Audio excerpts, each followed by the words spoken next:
All right, I'm going to take you off air. Bye. See you later. And he cut his hair for us, Mike. Yes, he did.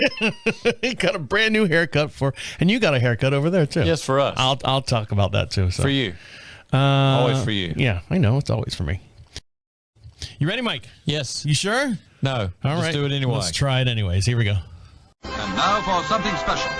The unit is self-contained with its own saddler, farrier, wheelwright and so on. It's a rigorous training dished out who know all there is to know about horses, and it brings results. We take you behind the scenes now to show just some of the interesting aspects of this training.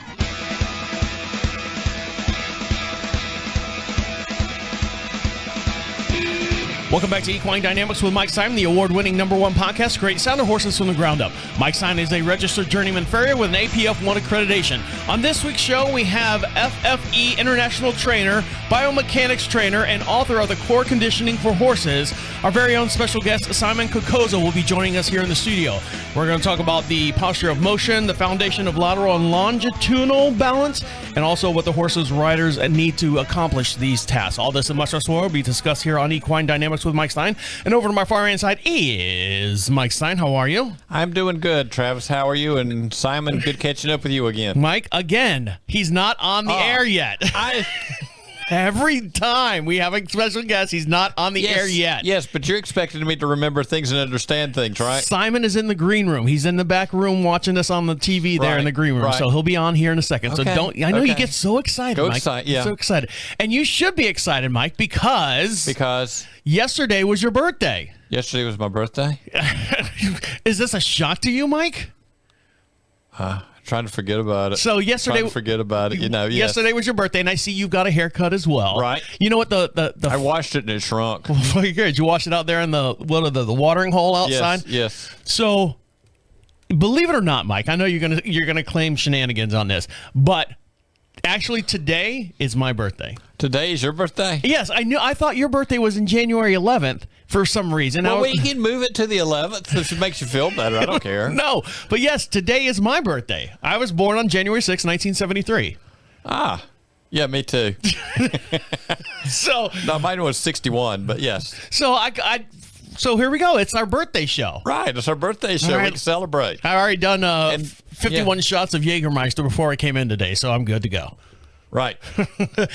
So what have you been working on? You said you've got an Irish horse or an Irish cream or something coming in. What have you been working on over there? I got a client who is bringing a nice Irish horse in, and look forward to see what they've brought over. I have a few clients that will import a horse occasionally from other places. Now, what outside of it being an Irish from Ireland?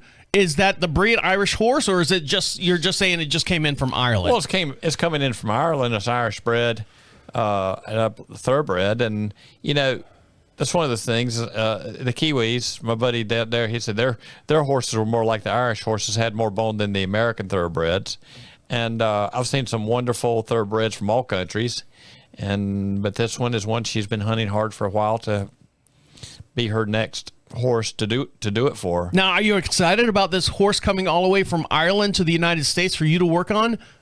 Well, yeah, in a way I am, but it's no different than any other horse that comes out of the arena or anything else for me to work on.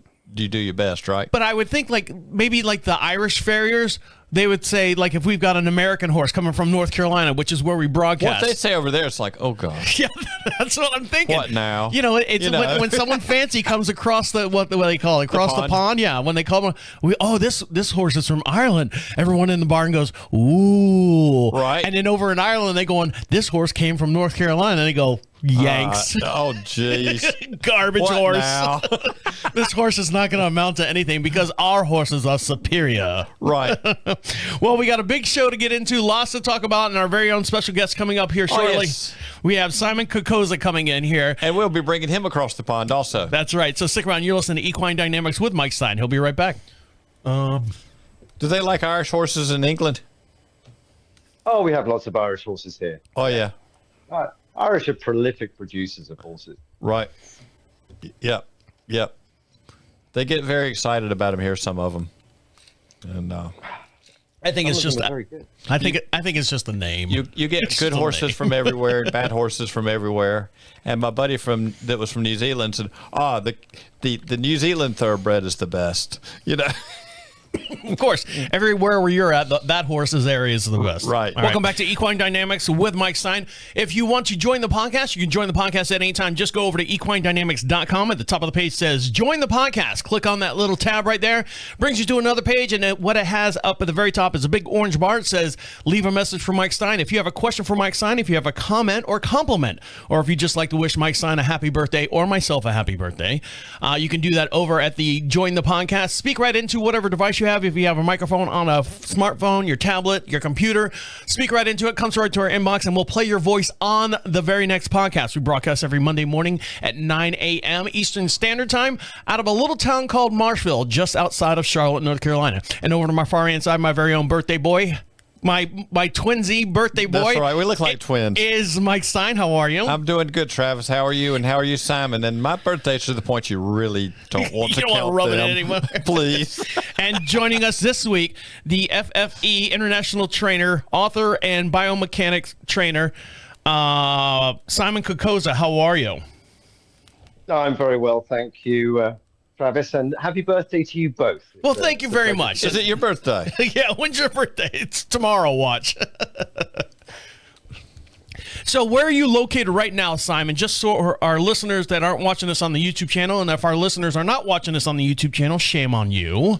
But where are you broadcasting or joining us from right now? I'm in a place called Wiltshire in England, which is near Bath. And actually, I'm just up the road from a place called Badminton, which holds a three-day event once a year. You know what's sad, Mike?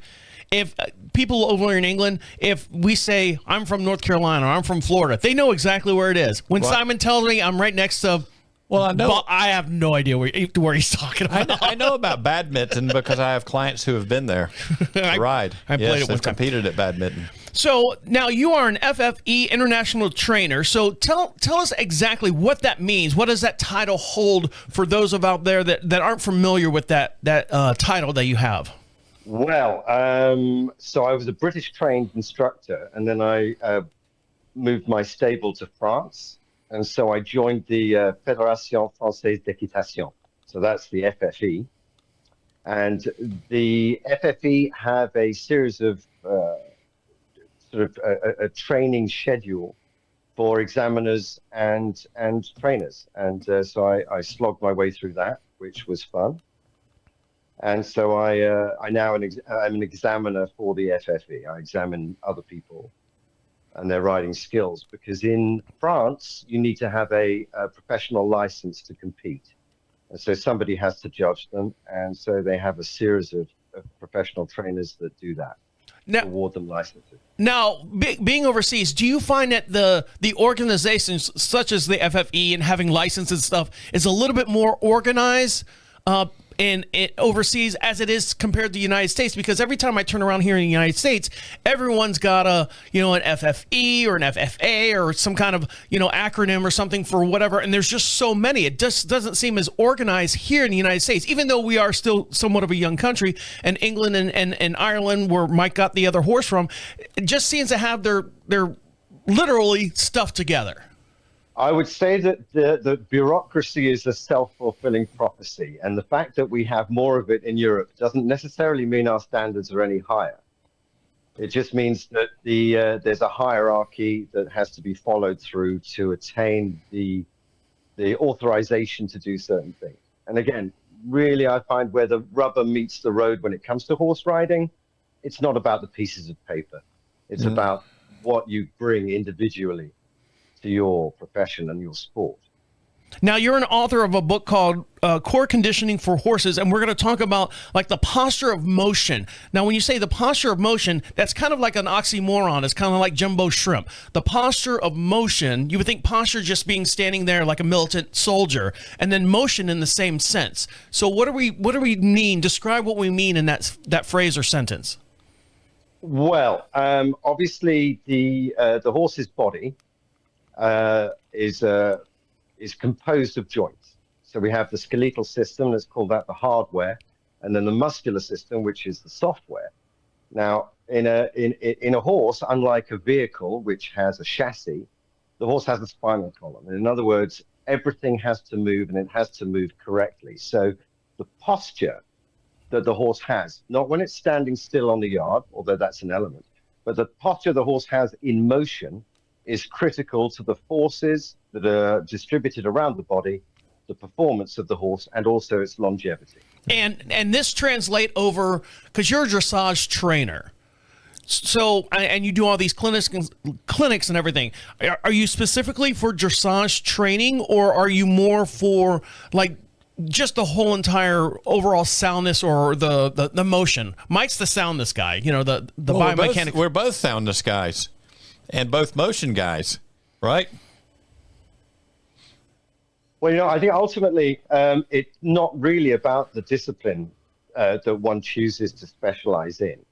The horse is a template for athleticism. We ride horses because we can do things with horses that we can't do with our own bodies. They're much more athletic and capable than we are. So ultimately, when it comes to dressage, eventing, or show jumping, I essentially see them really all as the same thing. It's optimizing the athletic ability of the horse while we're sitting on top of it. Now, you do clinics all over. I'm going to assume all over the world. I mean, my wife just got done doing a clinic with you over here in our local town, a population of 2,500 people. You probably met half of them while you were here. So when you're asked to do all these clinics, what's the most thing that people want to learn with their horses as far as like the posture of movement? And what are you seeing, in U.S. horses as to like horses from overseas? Are you seeing that? We were talking about, the information is more than what's on the paper. Are you seeing better horses over here, or are you seeing just a wide variety of different standards as far as the, I don't know where I'm going with that, but as far as like the U.S. horses compared to horses from overseas, as far as the motion, the position or the posture of motion. Sorry if I can spit that out. Well, we're all dealing with the same genetic pools because obviously we've been trading horses for years. And there are plenty of US horses that end up in Europe and a lot of European horses that end up in the US. And I wouldn't say there's necessarily a discernible difference between the horses themselves or the way they're ridden. The first part of the question, what do people want to learn? I think really having been a professional competitive rider, I would say that we're all seeking the same thing. It doesn't really matter what level people are at. Is we all want to have a quality riding experience, have a happy horse that's happy to work with us. We don't want to get bucked off. We want to perform well with whatever we're doing, and even if that's a trail ride or jumping around an Olympic course, it doesn't really matter. And we want a horse that lasts a lifetime. So I think these are really the elements that we all have in common. And that's where the work is. Now, I always ask this from all of our guests. How did you get started? Because I've heard Mike's story, 15 dozen times. I know my wife's story. He's bored of my story. He's tired of it. I know my wife's story, and it makes sense to me. So how did Simon get involved with being with horses? And I'm going to throw a couple things out there, and you can answer them yes or no. Your family had a farm, and your father or your mother rode, and then you decided to be like father or mother and wanted to ride and show them that you could do it better, or you were the youngest child. I'm trying to think of all the other ways that people have explained how they've gotten into horses. The neighbor had a horse, wanted to ride it. So what was your story as far as how you got pulled into this equine world and, to become this trainer and author and all the things that you've accomplished? Well, that was amazing, Travis, because you pretty much described my life. Yes, nailed it. I nailed it. Now you don't even have to say. You've obviously heard this before. Like a lot of people, it really helps if the parents are into the sport. I mean, I really admire people that forge their own way. But yeah, I was lucky. My mother was a riding instructor, and we had a farm with horses. So that really, really helped. Certainly when... At what age? I'm sorry to interrupt you. But at what age did you jump into it? Like you actually asked in the saddle? Oh, 3, I think. Oh, geez.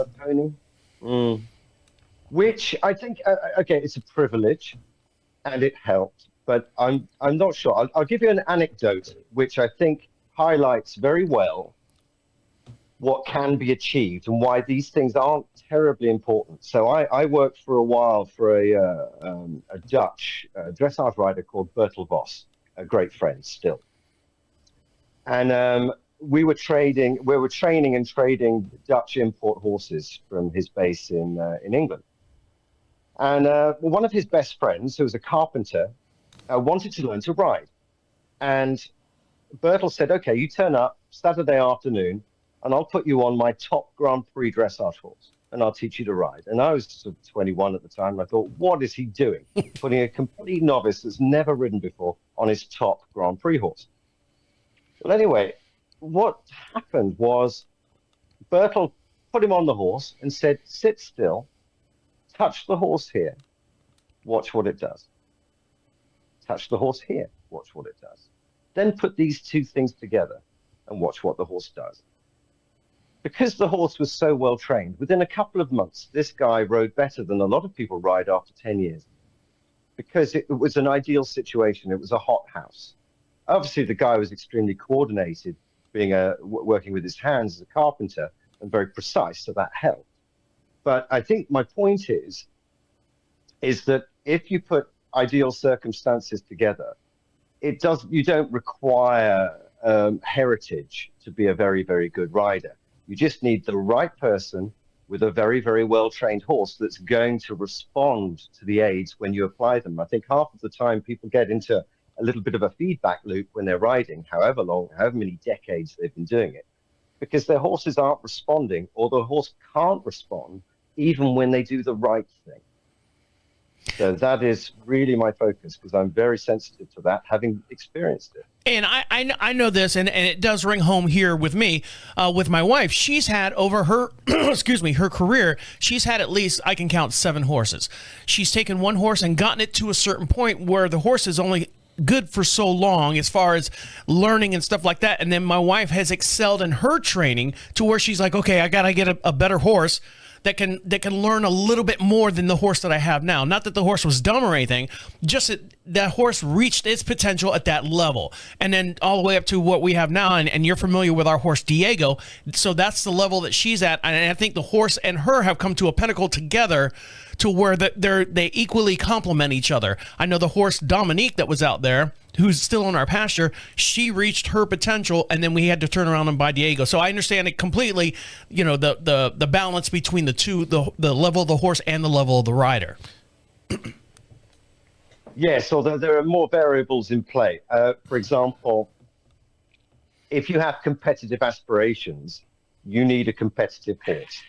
Now, that doesn't necessarily mean the horse is educated to a very high level, because, of course, unlike let's say you wanted to do motor racing, you simply get yourself a better car, and then you learn to ride the better car or drive the better car. Right. With horses, you can have an absolutely fantastic athlete, but if he's not educated well, then it will be unrideable and you won't achieve any success with it. So I think the variables involved are, what is the physical capacity of the horse to win at a level that you're aiming at?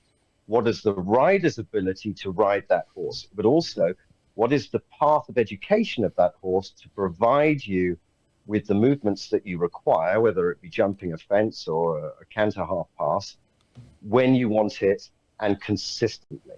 And also where Mike comes in, where you don't want to ride a horse with crushed heels and all that, the biomechanics start at the ground, and work your way up. You also need a horse that needs to be somewhat sound in order to achieve those other levels. Right. And you've got, I'm always chasing the mechanics on the ground. That's an after effect of what's going on up top, and trying to get the mechanics, the mechanics under the leg or under the bone, working with the bone column. And it all falls into that posture thing. I don't think it's any different from our cars. I mean, I like working on my own cars because I enjoy engineering. I studied physics before I did this professionally. And classical mechanics, you can't have things, you can't have systems that are imbalanced. You get imbalance in the system and you get excess stress on certain parts of the mechanism, whether that be a wheel bearing on your car or, your horse's pastern. And it's going to start complaining and it's going to start degrading. And the trouble is with horses obviously being covered in nerves, is when they start to suffer by an overload on a particular part of the body, they start to favor other parts of their body, and then you lose things like symmetry and the desire to perform, and they start to compensate and defend themselves, which obviously your car doesn't, but the horse is a thinking, living, breathing, feeling creature. So the importance of Mike's work, for example, and working with other people that take care of our horses' bodies is absolutely paramount, because a horse that is defending a part of its body will not be able to learn anymore, and will certainly not be able to perform optimally. All right, guys, we're going to take a quick little break, and when we come back, we're going to talk about a little bit more of the balance. We're going to talk about the foundation of the lateral and longitudinal balance of a horse with Simon Cocozza. So stick around. You're listening to Equine Dynamics with Mike Stine. He'll be right back. Welcome back to Equine Dynamics with Mike Stine. Don't forget, for every podcast we do, we also have a YouTube channel. You can go over there right now and see all the stuff that happens here during the show. Go to YouTube, search Equine Dynamics Mike Stine, and make sure you give him a subscribe over there and watch all the videos. You've got a couple short-length clinics up there, Mike. Right. You've got a full-length clinic that you did with the South Carolina Horse Council. You've got a whole bunch of little short videos up there, and every single podcast that we do is the full-length videos over there on the YouTube channel. What? I did find out where I stood at the South Carolina Horse Council. Why? What happened? Well, you were there. I was there. This lady comes in. Hey, Travis, I watch your show. I watch your show all the time. It's wonderful. I love listening to you. She turns and looks at me. Oh, and you're on there too. Yeah, my name is nowhere on the title, so I don't know why. But anyways, over to my far hand side, my very own birthday boy is Mike Stine. How are you? I'm doing good, and thank you for coming on with us, Simon. Thank you for inviting me. And joining us this week, the FFE international trainer, Simon Cocozza, also author of a book he wrote called Core Conditioning for Horses, Yoga-Inspired Warm-Up Techniques, Increasing Suppleness, Improve Bend, and Unlock Potential Movement. And thank you for joining us. And we're going to talk about the foundation of the lateral and longitude balance of a horse. You were talking about balance earlier as far as like the car, and a car can't feel pain or anything, but horses can, and they kind of adapt, and they kind of cheat is the word I would use, in order not to feel pain or get any kind of discomfort or anything. So, Simon, when we talk about the latitude and longitude of a horse, what do we mean by that? Okay, so, well, the horse is obviously, we can divide the training of the horse into two different parts. One would be obviously the psychology. So how the horse is feeling and what the horse is thinking and what they've understood so far. But so that's really one issue. The second issue would be the physiology. Now, when it comes to physiology, they are subject to the same forces that we are: gravity, power, weight ratio, balance, weather. So now, sorry? Weather, everything. So nothing can be discounted. But I think when it comes to the training of the horse, we have to take into account that we are sitting in the middle of a spinal column which is unsupported. And this spinal column is flexible, unlike the chassis of a car. So the alignment of the vertebra in the spinal column become extremely important. Now, if the spinal column is functioning perfectly, which it rarely does when we've got a monkey sitting in the middle of it, but if it is functioning perfectly, then the horse can distribute the weight and the forces in movement around its body fairly evenly, which means that the horse can gradually progress in its training, perform optimally eventually in its sport, and also not wear out its limbs or have a degradation of the system. So as far as I'm concerned, when I'm working with horses, I try to put to the side the horse's education level and really focus on whether the horse's posture is good enough for the horse to have the ability to alter its body balance. So can the horse go around corners in balance? Can the horse move forwards in balance? Because if, and this is very, very common and the majority of my work, if the horse is going forwards and has too much weight on the front legs, then it's not going to be able to turn or perform any movement very efficiently because there's an uneven weight distribution front to back. Similarly, if the horse can't flex and bend through the spinal column, the horse won't be able to turn efficiently, so you lose the ability to balance laterally.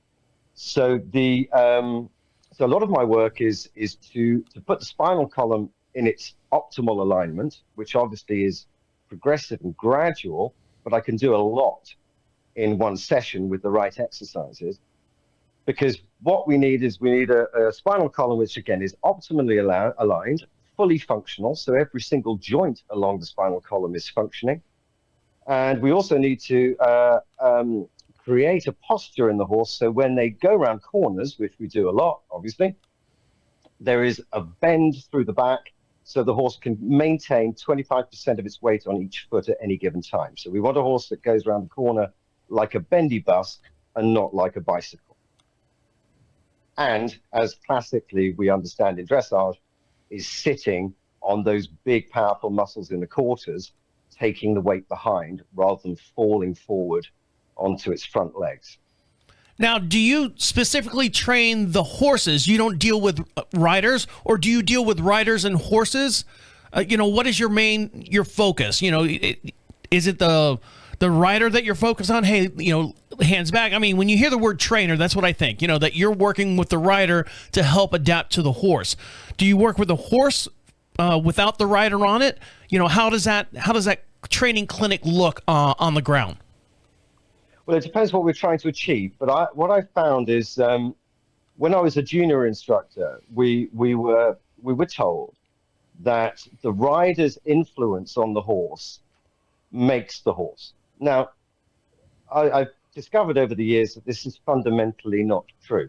Yes, of course, to have optimal performance, the rider has to be central, balanced, they have to have a good seat, they need to be stable and issue very, very good commands. So there has to be a feedback. But that really is only a small part of the story. I believe now that what happens is if the horse isn't in very, very good balance and physically in good condition to be able to regulate their own balance, then there's nothing the rider can do about it. The rider is generally about 10% of the horse's body weight. So that really the dynamics of influence work towards the horse influencing the rider more than the rider influencing the horse. So, and when you watch horses move without people on them, when you watch them gallop across the field, you see that they're not necessarily symmetrical in their movement. The quarters may be to the inside. Now, if the quarters are to the inside on a 600 kilo or 1,200 pound animal, then there's no way the rider sitting in the middle of this movement even if the rider is straight, they won't be able to influence the fact that this massive weight of muscle and bone is in fact crooked and asymmetrical. So what I find is, and this is one of the interesting aspects of my work, is that when you correct the horse's ability to self-regulate their posture, the rider's problems, 80% of their problems at least, go away because they're sitting on an animal that isn't losing its balance. So right. The rider doesn't feel compelled to regulate the horse's balance for them, and they're not being thrown to the left, or the rider isn't having to skew to the right because the horse can turn left but not right, or vice versa. So these days I work on the horse, and I find that when I work on the horse, the rider makes 2 years of progress in an hour. Mike, you were going to say something? No, that's right. I mean, horses that come into me and that want to be counterbent in one direction, the shoulders are offset, the wear patterns are different, and can I pick on Diego? Yeah, go right ahead. Pick on Diego. Oh, if you remember Diego, he's a high-low, correct? And in working on him and keeping him even out, that upright foot is a little higher. If you're looking very close, most people aren't going to notice it, but the shoe on that side is 2 mils thicker than the other and just a shade heavier, and the mechanics are set up a little different, but it keeps him where he can carry his shoulders square up top. And that allows his barrel to be more centered in the turn so he can bend left or right easier than if he was always doing it with that shoulder dropped a bit and collapsed. So part of it's been just a little weight to build the shoulder up to get that shoulder angle to open out. And but that's something that most people don't notice that is going on in the shoeing shop. But you got to work around that horse's body to get the body doing as correct as it can so that Simon can do his job and and carry on with the rider. Great. All right. Well, we're going to take a quick little break, and when we come back, we're also going to dive into what owners and riders can do about the posture of motion and also the foundation of lateral and longitude balance. So stick around. You're listening to Equine Dynamics with Mike Stine. He'll be right back. Welcome back to Equine Dynamics with Mike Stine. Now, if you don't want to leave a voice message for the show, that's fine. I understand a lot of people don't want to listen to their own voice here on the air. That's fine. I don't want to listen to your voice. Well, unfortunately, you have to for at least 30 minutes. If you'd like to leave a question for Mike Stine, the way you do that is go to equinedynamics.com. At the top of the page says contact us. Fill out that little form. Make sure you put a physical address in there. And if you do that, ask your question there. We'll read it here on the air or respond in an email back to you if we don't get to it in time. And we'll send you out some free swag. We got some magnets, some stickers, some holiday stickers, some magnets, all that stuff for you. So make sure you fill that form out, and we'll get it out to you. And ask your questions over for Mike Stine. And over to my far inside is Mike Stine. How are you? I'm doing good. And thank you very much for your time, Simon. It's an honor. It's my pleasure. And joining us this week on the show, FFE international trainer, biomechanics trainer, and author of a book called Core Conditioning for Horses, Simon Cocozza. Thank you very much for joining us. So we're going to talk now. We're going to put Operation 1, the posture of motion, together, and Operation 2, foundation of lateral and longitudinal balance, into work outside of the theory, the actual practice of it for horses and riders, Simon. So dive into that a little bit for us. All right. So what is interesting about the parallel between training horses and training people is that we accept that with human sports that we have to have an excellent warm-up before an athlete can perform at his or her best. And we also accept that to do the sport, we have to isolate parts of the body with independent training. We don't just do the sport. So high jumpers don't just high jump. Dancers don't just dance. Yet in horse sports, we seem to have forgotten this, and we just tend to train the horse to do what we want it to do by doing it. Now, I think what is important to realize is that let's say you're a dressagist. What a lot of people do is they say, okay, I want to do this particular level of dressage. So what I'll do is I'll practice the movements that are in the dressage test. But what we seem to have forgotten is that it's a test. These are not elements of training. These are tests of the horse's training. So just like with people, what we have to do if we want our horses to last longer and perform better is to isolate certain techniques and certain body parts in our horses that are weak or at least not functioning correctly, and get them to function correctly, strengthen them properly. And then, of course, when we go out and perform the dressage test or the show jumping round, the horse can perform to its maximum easily. Because, of course, like any system, the horse is held back by its weakest link. So if the horse has a weak area of the body, then you're only ever really going to get the maximum that weak area can perform. See, that for me, being the simpleton of the show, that doesn't make sense to me. And I know out there in the horse world it does. And I'll give you a prime example of how that doesn't make sense to me. So for many years, there's a gentleman by the name of Michael Jordan. You might have heard of him. He played basketball. He learned how to play basketball. It was muscle memory, shooting the ball, dribbling left and right, shooting the ball, doing the dunking and all that stuff. And then he had this great idea after playing basketball for 11 years. He said that I want to now play baseball. You figure he's a fit athlete. He's ready to go. He went out there for the Chicago Barons, which is a minor league team, could not hit the ball worth a darn because his body was trained muscle memory wise to be a basketball player. So he could have hit the basketball with the stick. No, he could throw the basketball or throw the baseball pretty good, but he could not hit the basketball. So when you say about training the horse and stuff, and it's not getting in dressage, and that I think muscle memory, the horse knows to do this and the horse knows to do this. Eventually, those little, in my mind, the imperfections would work themselves out because you're training this horse to do this one motion and repeat that motion every single time. If it's a little bit to the left a little bit more, okay, now I got to bring him in a little bit more. It's kind of like I can shoot a free throw, but I can't hit a 95-mile-an-hour fastball type deal. So Does that analogy make sense, or is that kind of where you were? In my mind, it doesn't work that way, I guess. Prove me wrong. I think that's what I find. All right, so here is the in essence, I think the difference between the two analogies is that the horse has to carry a human being in the middle of their spinal column. The human athlete doesn't have to. They have to just learn to do something and then repeat it. Because the horse has to carry a human being, we mess with their internal dynamics, the internal geometry of their body, to such an extent that, in fact, they have trouble performing excellently with us in place. So that needs to be addressed. Well, secondly, is that when you ask a horse to perform a particular movement that they may be happy to do without the human in place, with the human in place, with the restrictions that the horse experiences, they are going to self-limit in their range of motion and the amount of power that they can put into it. A human being can decide to alter his posture to hit the ball a little harder. The human being can choose to repeatedly hit a ball over and over again until they find the sweet spot, till they find their technique. The horse is being directed at every moment, not to do what they choose, but to change direction, change movement, and change gear constantly at the will of the person sitting on their back. They don't get the run time that the human does. Hold on, Simon. Mike wanted to add a little bit more. Well, there was in one of my many jobs and people I worked with over the years, there was a fella when I was doing power line construction. And at the end of the day, especially in these days, it's 100 plus degrees out, Fahrenheit.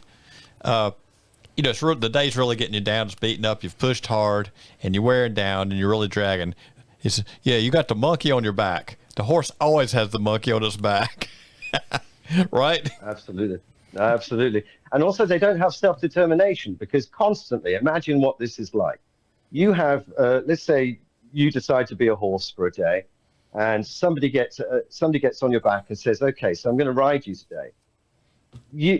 They're going to say, Mike, Travis, run around.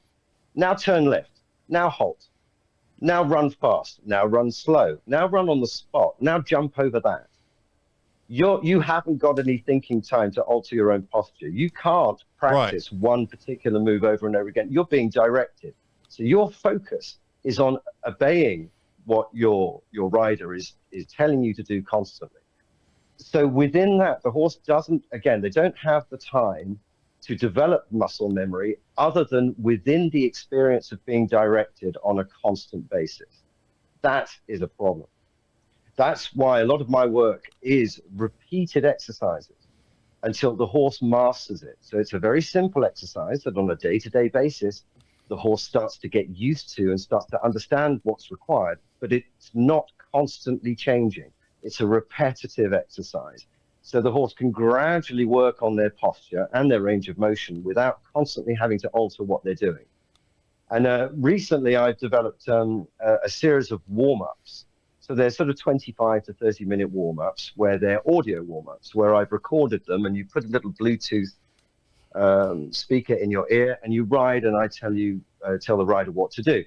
So, and in these warm-ups, there are 3 exercises for each warm-up at different levels of athleticism, where I teach the rider to teach the horse how to have enough practice on a daily basis with a specific exercise until the horse learns to master their own balance and their own body. And it's cumulative, and it works very, very quickly because, again, the horse doesn't have the opportunity or the knowledge to do what Michael Jordan did. And even he failed, so what chance? Yeah, exactly. He's not going to amount to anything. No, not at all. Not at all. All right, guys, we're going to take a quick little break and let you get back to one more little segment and let you get back to playing with your ponies. You're listening to Equine Dynamics with Mike Stine. He'll be right back.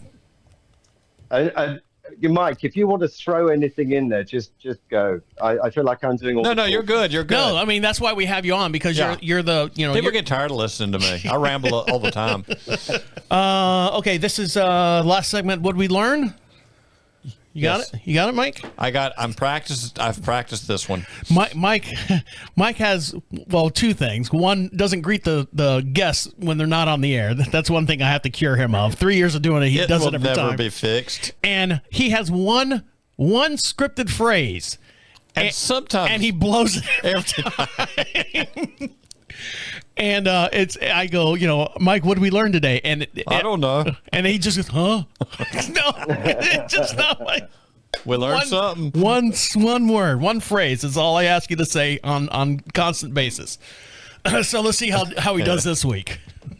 Welcome back to Equine. Let's do this. Welcome back to Equine Dynamics with Mike Stine. Don't forget to follow him over on Facebook, follow him over on YouTube, and make sure you subscribe to his YouTube channel as well. That's Equine Dynamics Mike Stine, and you can see all the full-length video, the full-length podcast over on the YouTube channel. Just subscribe, Equine Dynamics on YouTube. And if you have a question for Mike Stine, or if you like this podcast to perform at your clinic, your location, your bar mitzvah, you got a garage sale, wedding party, wedding reception, anything like that, this podcast can do this exact thing at your location. Go to equinedynamics.com. At the top of the page says clinics. Fill that out and we'll pencil you in. We're coming up on the middle of season 11. So we're coming out of the winter months. So we're a little slow here. We're always a little slow. Yeah, live events and stuff. When we get close to springtime is what sign up, because all the bookings go fast. And over to my far hand side, our very own springtime birthday boy is Mike Stine. How are you? I'm doing good, Travis. How are you? And how are you, Simon? Really well, thank you. Hope you're both well, too. And joining us this week is Simon Cocozza, an FFE international trainer, biomechanics trainer, and also author of the Core Conditioning for Horses, yoga-inspired warm-up techniques, increasing suppliness, improve bend, and unlock optimal movement. That's all in the description of his book there. How long has this book been out, Simon? The book's been out about 5 years. And it's still doing well, I'm assuming. Anyone that getting new into horses or just been in it for any length of time, is it for all level of riders? It is. It was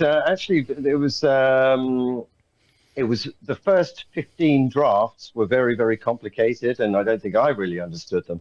But we spent a lot of time editing the book and rewriting the book so it can be used by riders of all levels, because the fundamentals are the same. All right, Mike, what did we learn today? What did we learn today? Nailed it. Talking with Simon Cocozza, the posture in motion. Simon? Well, I would say if there's a takeaway of today's podcast, it would be use a very intelligently designed warm-up that improves your horse's weak areas, and then over the weeks and over the months, what you couldn't do yesterday, you will be able to do tomorrow. Mike? Yes, I think so. I think sometimes it is much easier for people when they're training to not pay attention. Let's end up working the easy side more. And then body becomes more out of balance. And then we have more mechanical issues because of it. And we also touched on the foundation of lateral and longitude movement and balance. Simon? Yes, take care of your horse's spinal column. If you don't take care of your horse's spinal column, they won't be able to balance themselves, they won't be able to bend, and you will hit a wall in performance, and then eventually problems with the soft tissue in the limbs. It's classic, we all know it's there. So if you make sure your horse is strong through the core, flexible through the back, then you'll find that your horse will last a lot longer and be much easier to train and be happier in the process. Mike? Yes, they will. The goal is to retire them because of old age, not unsoundness. And the better the back is, the less I will be chasing with what I'm doing. And also what the owners and riders can learn about the posture of motion and the latitude and longitude balance of a horse, Simon. Well, what I can suggest is you buy the book, Core Conditioning for Horses. In it, there is a grid to work out where your horse's strengths and weaknesses are. And it will also give you a series of exercises at the level that your horse is currently at to work on. And that will help your horse improve simply by performing the exercise. Mike? Yeah, I think I have been to one of Simon's lectures, watched him work with horses, and I'm impressed with what the man does. And it's something that, back to Ray and myself and Clyde and Tony, we've tried to get across to horse owners, and this is a continuing and taking it a step further. Something I'd like to add to this is, Simon, you mentioned something about, having a Bluetooth speaker in your ear, and you have like a 30-minute, 20-minute lecture that you can download from, and you'll get to that here in just one sec, because my wife will go out there and she'll just, do you have a lesson today? She's like, no, I'm just riding today. And it's interesting. I never thought of having someone just sit there talking in your ear. Okay, now take your horse and do this, and take your horse to do this. I think that's pretty ingenious for you to do that. And, on those days, it might cost something for your lecture, but you pay for it one time or whatever the cost may be. I don't know what it is, but I think that's pretty ingenious for those people that just go out there and they just want to ride and they don't have a lesson plan in their head. They just want to get out there and ride and have that voice in their head just saying, hey, this is what you need to do. So where can our listeners find you? Where can our listeners get more information about the audio portion and your book, and where can anyone find you? Okay, well, we have a Facebook page, which is Core Conditioning for Horses. On that page, there should be some adverts and some links to my website where you can buy the warm-ups. Now, the warm-ups, there are 4 different ones, one ranging from horses that are just in walk because they're older or recovering, and horses that are in heavy competition. Because what I came to the conclusion is that the quality and structure of the warm-up that you perform when you first get on your horse will dictate the rest of this session that your horse that you ask from your horse. So the performance depends on the warm-up, and the warm-up is something which most people are not spending enough time doing, and they're not focusing on the correct body parts of their horse to make consistent progress. So yes, the audio warm-ups, I designed them so that you simply put the Bluetooth thing in your ear, press play, and I talk you through the correct implementation of exercises specifically for your horse's level. They're really, really good. I suggest that you try them if you're listening. All right, guys, on that note, on behalf of Mike Stine over there. Thank you, Simon. And I think I'm going to make a Bluetooth recording for people to listen to while they're riding. They might throw stuff at me when they're done, but it'll get the job done right. Actually, you're not in the same room. Yeah, exactly. And joining us all the way from across the pond, I hate to use that term because it sounds so cliche, Simon Cocozza, thank you very much for joining us. Thank you, Travis. Thank you, Mike. Thank you. My name is Travis, saying see you next week. All of your work is done. Just close your eyes and dream, little pal. Dream of someone.